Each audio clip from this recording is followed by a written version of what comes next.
Let us begin. What's up, everyone? In Math-104 at City College. This is your instructor, Sebastian Ahmed Garay. This is the very first online lecture video that I will be posting. As mentioned before, I'm doing this thing with my phone, and the quality isn't going to be the best, but yeah, let's get through this. So on Canvas, I have already posted the similar problems to Practice Exam 2. These problems they're on par with, they are on par with the problems that I had sent out in the PDF for Practice Exam 2. These problems are not exactly the same. The directions for all the problems are not exactly the same, and the functions involved are also not the same. God, I am getting more nervous doing this first video compared to how nervous I can get in the classroom. Quite strange. All right, let's go through this. Well, we're not going to go through this in its entirety. What are the key things that we need to get from this first chapter involving trigonometry? You need to know the unit circle. You need to know the unit circle, and a number of these problems here, they ask you to evaluate the trig function at the given angle. I'm well aware that y'all can just use the Google to get the answers to these questions, but I would hope that you would not. So this first question asks you to find some trig functions evaluated at these angles: sine of 3 pi, sine of oh god, I'm stuttering, tangent of 5 pi over 2, cosine of 45 degrees, and secant of 135 degrees. Yeah. So right below this, in this attachment, you'll notice that I have a question section, also an answer section, and we have the answers that are listed here. And these are all problems that you can tackle through the aid of your unit circle and knowing how these trig functions work. One of the big things that I want you to get involving trig functions is the following. I have said this more than once. I will repeat it again. The way a trigonometric function works. Your inputs are angles. Like 45 degrees, that's an angle. 3 pi, that's an angle in radians. Your inputs are angles.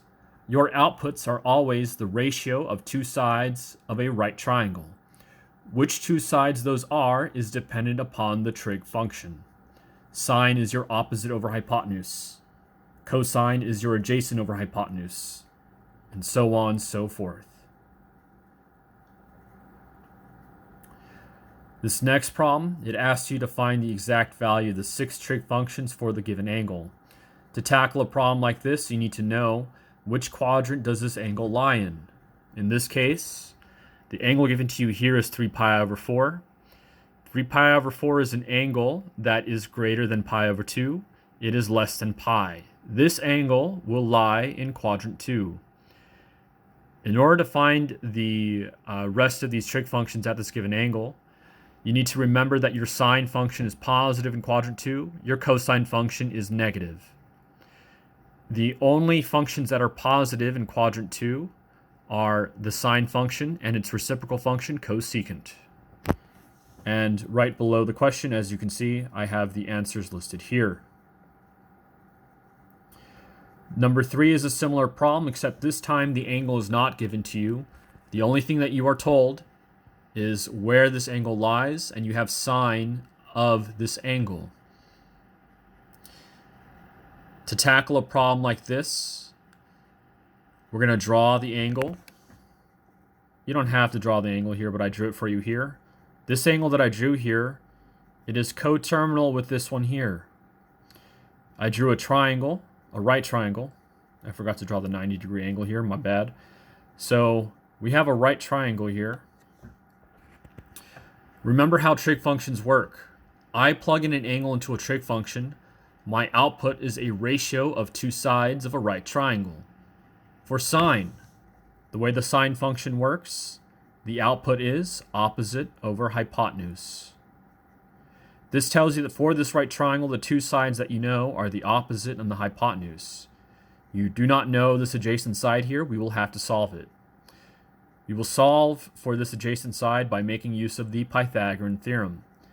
Now, when you solve for this x using the Pythagorean theorem, when you isolate the x squared term here and you take square roots, you need to know which sign to take here for your solution to x. Because this angle, going back to this here, this angle is in quadrant 4. In quadrant 4, the x values are positive, the y values are negative.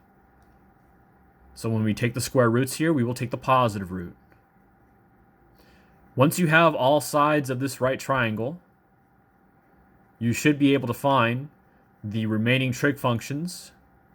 Cosine is your adjacent over hypotenuse. Tangent is your sine over cosine, or opposite over adjacent. And then you have the reciprocal functions here.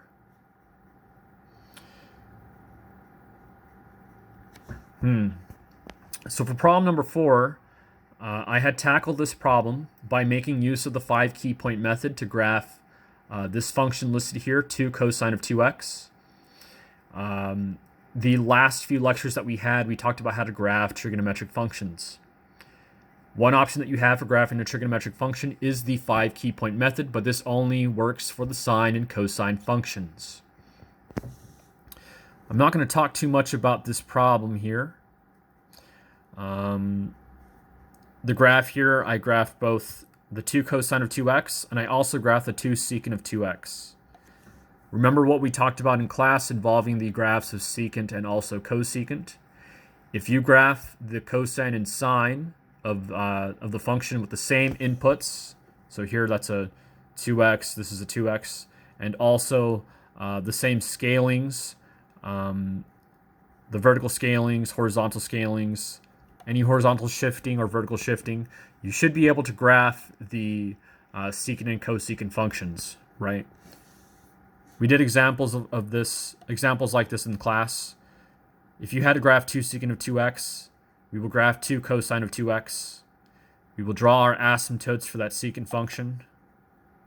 And we will draw our arches for that secant function at the hills and at the valleys of our cosine function.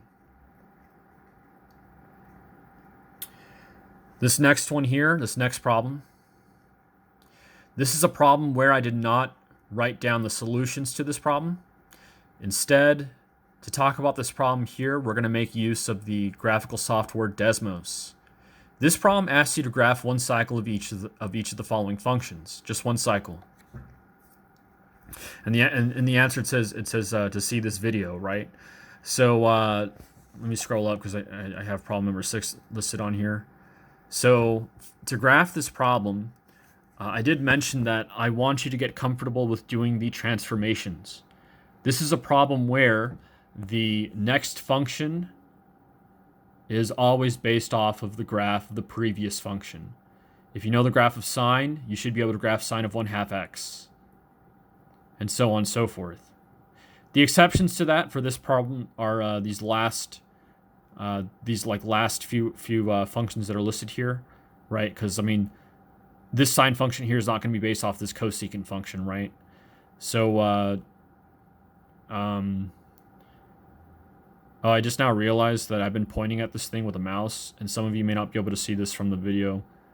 Okay, don't worry, that's not going to be a problem in the future videos. Okay, let's talk about graphing these functions that are listed here. I'm going to go to a website here. It's called Desmos.com. This website is pretty awesome for graphing functions. So if I type in a function here, like sine of x, it's going to graph that sine function for me here. And what's also cool about this thing is that if you click anywhere on this function, it's going to give you a point on the graph. There. So I clicked right here at this x-intercept, and that x-intercept is at pi, 0. Let's say I wanted to click on this guy. Look at that. That's pi over 2, 1. It's pretty cool. So that's the graph of the entire sine function, right? This is a graph of the entire sine function. This is not just one period, right? Now what's cool about this is that if I wanted to graph sine of 1/2 x, I can just type that in. So sine of 1/2 x, like that. And it will graph that second function on the same graph. And it's in a different color too. So you'll be able to distinguish between one function to the next. So yeah, I do want you to be able to graph these functions by hand. So go ahead and try that out with the methods that we discussed in class, just knowing your transformations. And you can always double check your answers by making use of a graphical software like Desmos. I know you can also use your graphing calculator.